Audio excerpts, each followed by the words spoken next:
priestoroch galérie Miloša Alexandra Bazovského sú nainštalované dve stále expozície. Expozícia Miloša Alexandra Bazovského a prezentácia významných maliarských osobností trenčianskeho regiónu od konca 19. storočia do roku 1920. Súbor diel Miloša Alexandra Bazovského, jedného z najvýznamnejších slovenských umelcov, obsahuje výber známych i málo vystavovaných autorových prác.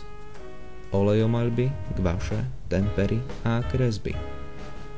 Expozícia pozostáva z diel, ktoré chronologicky dokumentujú základné vývojové obdobia v autorovej tvorbe a približujú charakteristické znaky, kolorit a techniky bazovského výnimočného umeleckého prejavu.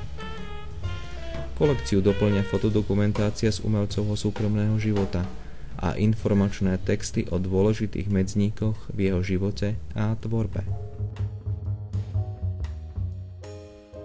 Ďalšiu stálu expozíciu tvoria diela výtvarníkov staršej generačnej vrstvy umelcov trenčianskeho regiónu. Medzi vystavenými dielami sú práce známych maliarov, medzi inými i Jozefa Holoubka, Huga Grossa, Ľudovíta Bránskeho, Jána Šandoru, Hermana Kasriela, Ladislava Medňanského, Ladislava Zdvíhala a mnohých ďalších.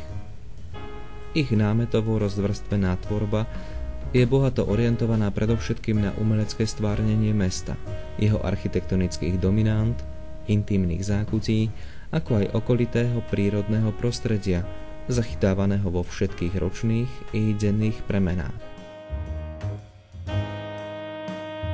Najväčšiu pozornosť pracovníkov galérie, ale predovšetkým verejnosti, priťahujú krátkodobé premenné výstavy, kde svoju tvorbu prezentujú prevažne šijúci, aktuálne tvoriaci autori z domácej i zahraničnej výtvarnej scény. Prezentácie profesionálnej umeleckej tvorby zahŕňajú rôzne žánre. Od klasických disciplín, ako je maľba, socha, grafika, až po moderné výrazové prostriedky súčasných autorov.